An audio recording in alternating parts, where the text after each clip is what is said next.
Hello and welcome to another update video about AVAX. AVAX now has a potential leading diagonal on this chart. Finally.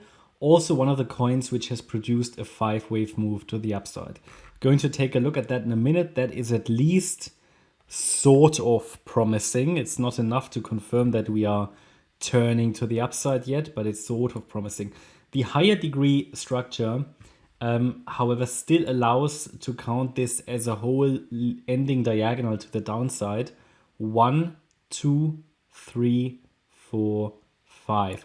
So what I'm saying is, even if we push a little higher and even if we get a higher low in the next retracement, it could just be a larger ABC structure in a wave 4.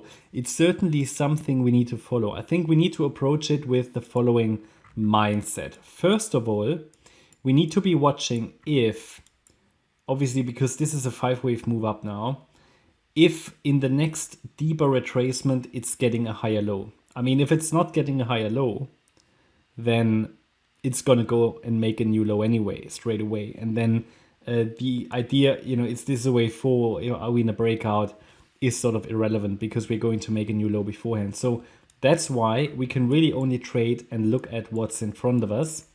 If we have 5 waves up, we need to define a relevant support level, and I'm going to do that now. So if we draw the fibs, obviously I have no strong indication or confirmation that a top has been made here in wave 5. This can still push higher, and next major resistance I would say is here around $14.90. Yeah, we've got here a bit of previous resistance. So anyway, so it can still push higher, of course, this 5th wave, yeah.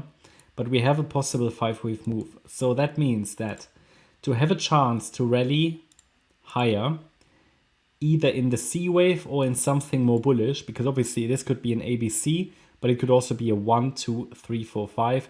That is going to be decided later. Yeah, it's too early for that. But first step is, okay, do we form a larger, do we form a general trend reversal pattern here? And it can only do that by forming 5 waves to the upside, which, okay, we have now, but only again in a leading diagonal. So I don't necessarily trust this structure, but we can still watch for a possible reversal to the upside. What do we need for confirmation? We need it to hold in an ABC correction a higher low in the area between $10.78 and $11.90. Okay, it doesn't need to come down that low, but relevant support is 1078. So as long as it's holding that, it can push higher, either in a C wave or a 3rd wave.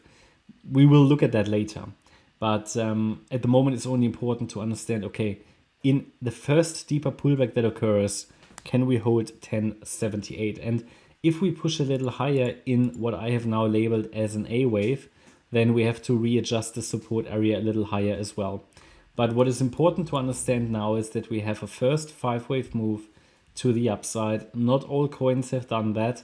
The ones that have done it, these are the coins where we can consider a leading diagonal, which would be potentially bullish. So we can be watching for a possible larger trend reversal back to the upside. It's certainly not a very clear 3-wave move anymore. The problem is with any diagonal, that we can count them as corrections as well. But at least they allow for the interpretation that a diagonal has been made and that we have 5 waves up and that we can be watching for a trend reversal. So important is, again, in the first deeper pullback, can we hold this support area? And then this would be the jump off point for a higher wave, either in a wave C or a wave 3. Ideally, first of all, to the top of that descending wedge pattern, yeah, to the resistance descending trend line. Again, in the very short term, we have here resistance at around $14.90. And be aware, at the moment, I have no indication it has topped. So it could do something similar to Solana, even though I don't see any evidence for it at the moment, and just extend out with this diagonal until it gets really exhausted. So diagonals, as I said, leading diagonals don't really have targets. They run until they get exhausted, and then when the pullback occurs, we can define the relevant support area. At the moment, this is only an estimate because I have no confirmation that a top has been made yet. Okay, That's my update about AVAX. I hope you liked the update. If you did, please hit the like button, leave a comment and subscribe. And if you really like the content, then please check out the channel membership. Thanks a lot for watching. Bye bye.